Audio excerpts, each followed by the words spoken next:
বিসমিল্লাহির রহমানির রহিম। Jadid media, subscribe নাও।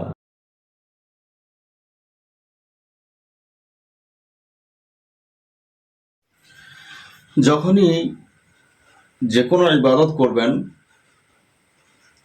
মনোযোগ দিয়ে, মন দিয়ে, অন্তর থেকে ইবাদত করুন। এবং যখনই চাইবেন আল্লাহ সুবহানাহু ওয়া তাআলার কাছে, অন্তর থেকে খালিসভাবে, যেন আপনার ওই চাওয়া এবং দেনেওয়ালা এর দুজনের মধ্যে অন্য কোনো কিছু না থাকে, এরকমভাবে চাইবেন।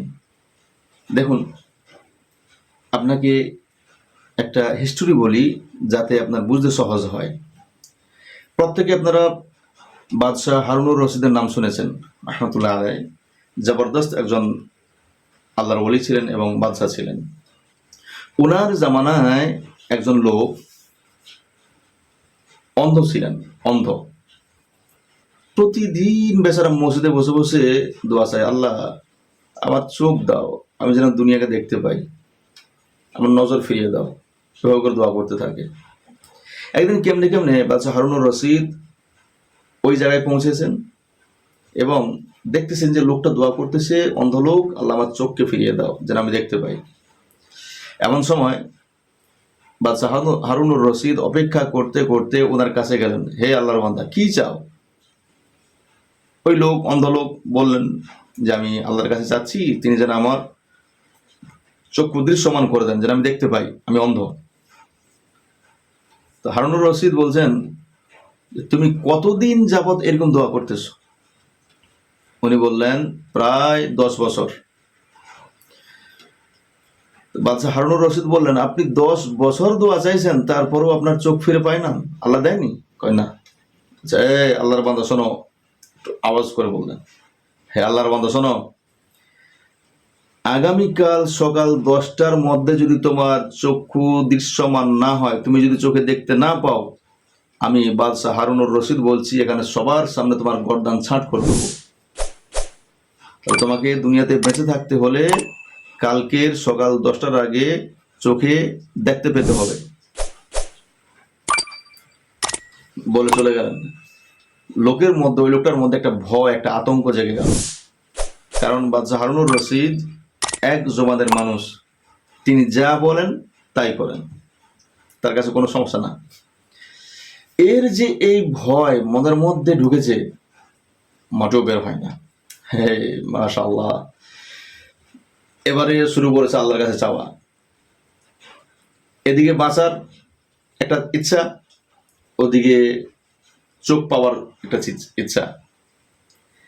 এবারে যে সে চাওয়া শুরু করেছে, তার চাওয়ার মধ্যে আর দেনেওয়ালা যে দাতা আল্লাহ সুবহানাহু ওয়া তাআলা, তার মধ্যে আর কোনো পর্দা নাই। চাইতে শুরু করেছে, আল্লাহ চোখ ফিরিয়ে দেন সকাল 10টার আগে, নাহলে তোমার যে বান্দা হারুনুর রশিদ খুব মেজাজি, ও আমার সত্যি গলা ছাঁট করে দেবে, আল্লাহ দিতে হবে। এই যে চাওয়া, সে যে চেয়েছে অন্তর থেকে, তখন এখান থেকে চেয়েছে, এখান থেকে। এর আগে যে চাইতো এখান থেকে, বাদশা হুমকি দেওয়ার পরে চেয়েছে কোথা থেকে? এখান থেকে। সকালবেলা, সকাল হওয়ার আগেই তার দোয়া শেষ করতে দেরি, চোখে দেখতে দেরি নেই। সকালবেলা এই অন্ধ লোকটা যে চোখ ফিরে পেয়েছে, নজর ফিরে পেয়েছে, সে বাদশার সামনে সামনে ঘুরতেছে সকালে। এমন সময় বাদশা দেখলেন, আরে এ তো সেই লোক। এই শোনো শোনো, তুমি সেই লোক না? হ্যাঁ। কি হলো তোমার চোখের?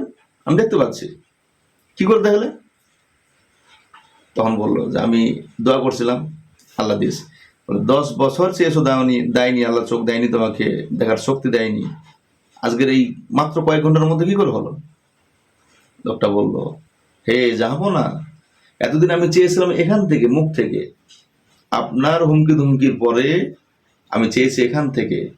আমার আর তার মধ্যে কোনো পর্দা ছিল না, একমাত্র একই উদ্দেশ্যে, একই নিয়ত নিয়ে খালেস দিল থেকে চেয়েছি, তার কাছে এসে দিয়েছে। কারণ প্রাণে বাঁচতে হবে আমাকে। তাই এখান থেকে শিক্ষা কি পেলাম আমরা? শিক্ষাটা হচ্ছে এটাই, কিছু মানুষ আজীবন দোয়া করে যাচ্ছে, পায় না, হচ্ছে না, শেষে সে হতাশ হয়ে আল্লাহকে উল্টাপাল্টা বলে দেয় বা সে চাওয়া থেকে দূরে সরে যায়। আসলে সম্মানীয় সামিয়ানা কেরাম, আল্লাহ দেয়নি তা না, কারণ আল্লাহ তো দেওয়ার জন্যই রেডি। আল্লাহ বলেছেন আমার কাছে চাইলে আমি খুশি হই, না চাইলে আমি বেজার হই। তার মানে আল্লাহ দেনেওয়ালা, দেওয়ার জন্য প্রস্তুত, আমরা নিতে পারছি না বা চাইতে পারতেছি না। তাহলে চাইতে হলে এখান থেকে চাইতে হবে, এখান থেকে না। এখান থেকে যখন এটা ফেটে, যখন এখান থেকে একমাত্র আল্লাহর কাছে চাওয়া হবে, এখান থেকে যে কথাটা আসবে সেই কথাটাই আল্লাহ কবুল করে আপনার চাওয়াটা পূরণ করবে, তা না হলে নয়। তাই আমাদেরকে চাইতে হবে আল্লাহ সুবহানাহু ওয়া তাআলার কাছে, অন্তর থেকে, মুখ থেকে না। আল্লাহ আমাদেরকে তৌফিক দান করুক। আল্লাহুম্মা আমিন।